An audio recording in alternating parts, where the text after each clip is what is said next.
Saudara-saudari yang terkasih dalam Tuhan, Shalom. Kita mungkin pernah mengamati, bahkan pernah mengalami anak-anak kecil, mengalami masa-masa kecil, dan sekarang ketika kita dewasa kita mengamati anak-anak kecil. Anak-anak yang sangat aktif. Kalau ditanya siapa yang akan jadi dokter, angkat tangan. Siapa yang akan jadi tentara, yang dokter tadi angkat tangan, masih juga angkat tangan. Mereka sangat aktif.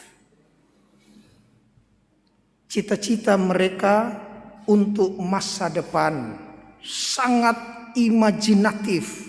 Nanti kalau dokter seperti ini, tentara seperti ini, polisi akan seperti ini, guru akan seperti ini. Tapi hampir tidak ada yang kalau ditanya siapa yang ingin jadi nelayan, kurang orang mengangkat tangan. Saudara-saudari yang terkasih dalam Tuhan, dalam bacaan-bacaan kitab suci hari Minggu biasa kelima ini kita menemukan benang merah dengan tema sentral panggilan dan perutusan. Dalam bacaan pertama dikisahkan bagaimana Yesaya melihat Tuhan duduk di atas tahtanya dan para malaikat serafim berdiri di atas singgasana. Dan mereka mengatakan, "Kudus, kudus, kuduslah Tuhan. Surga penuh kemuliaannya." Dan Yesaya takut. Mengapa takut? Orang Yahudi sangat sensitif ketika mereka bisa memandang satu penampakan ilahi. Malaikat misalnya, apalagi Tuhan. Jangankan melihat, menyebut nama Yahweh tidak boleh.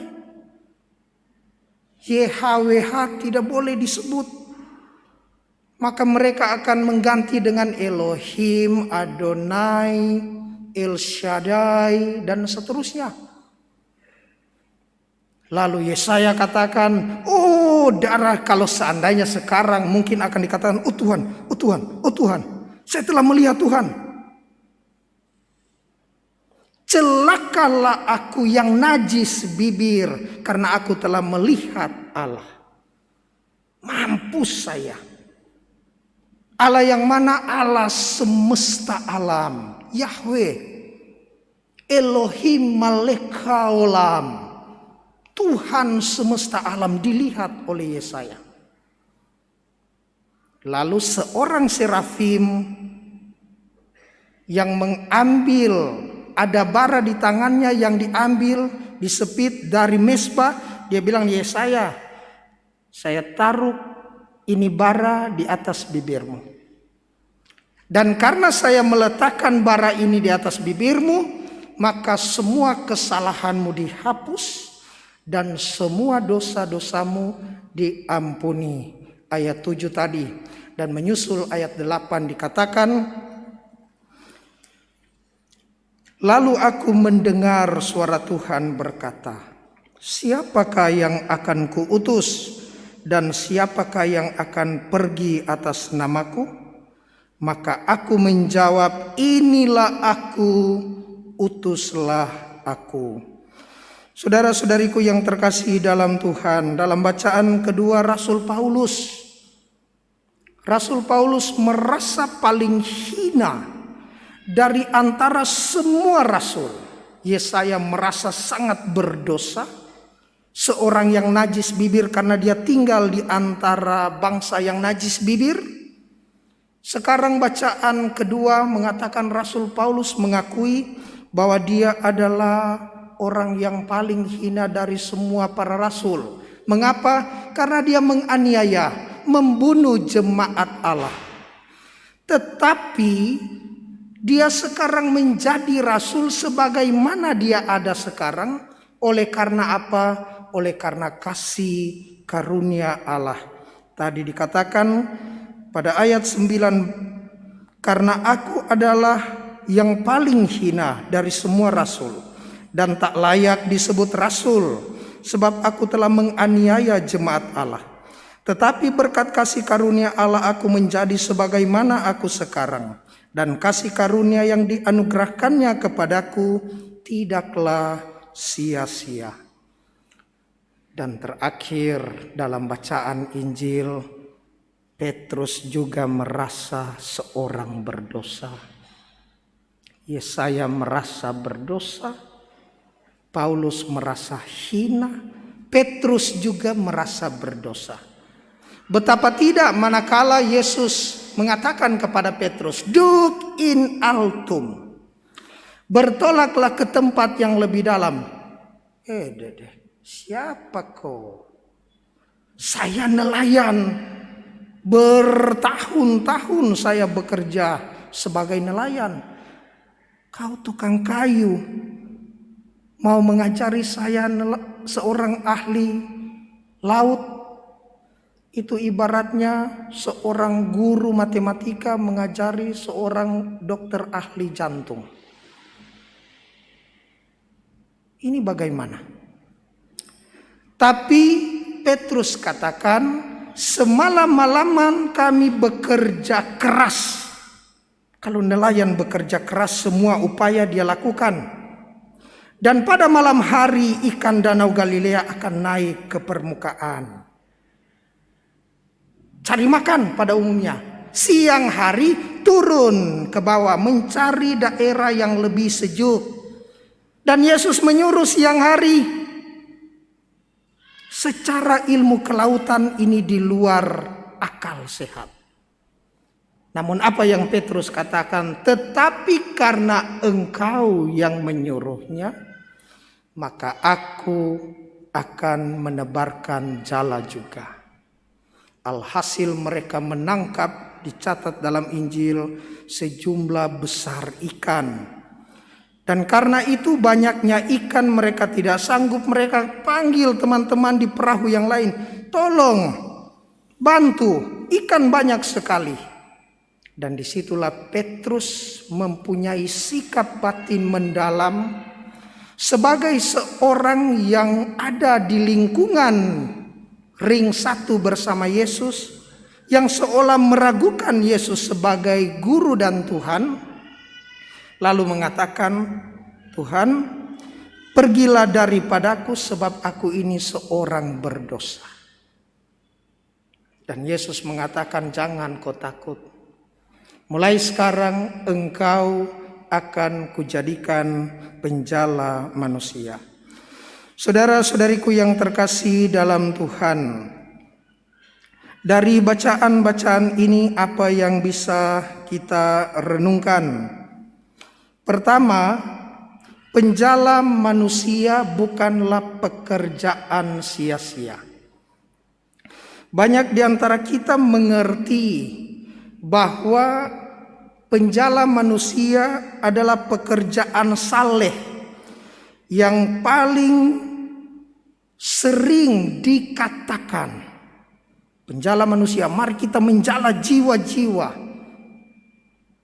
Kalau hari ini Anda masuk dengan membawa 2, minggu depan Anda harus datang dengan membawa 5.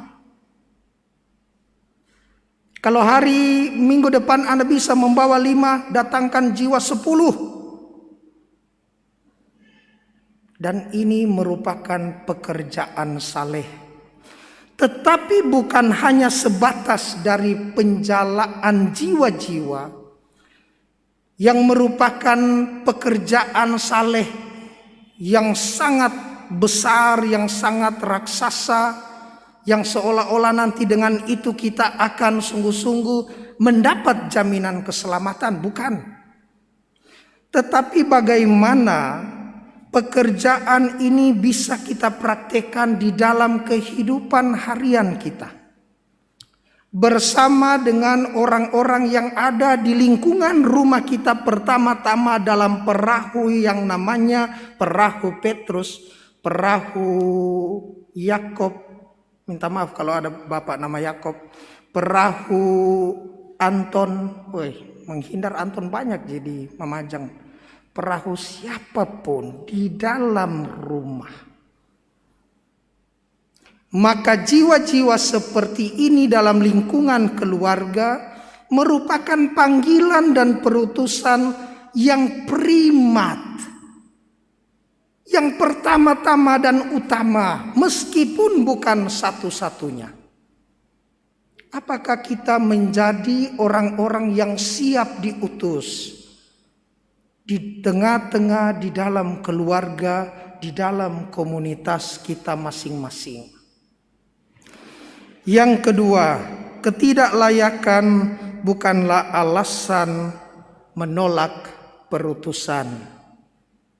Saudara-saudari yang terkasih, ketika Yesaya merasa aku seorang yang najis bibir, ketika Paulus menganggap dirinya yang paling hina dari antara para rasul, ketika Petrus menyadari dirinya seorang berdosa dan meminta Yesus, Tuhan, pergi daripadaku.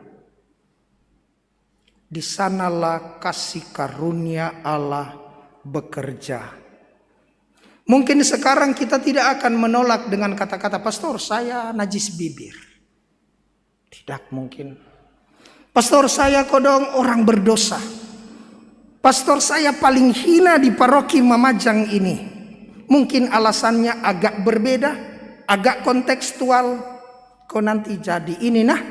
Do pastor kodong tidak cocok mi saya.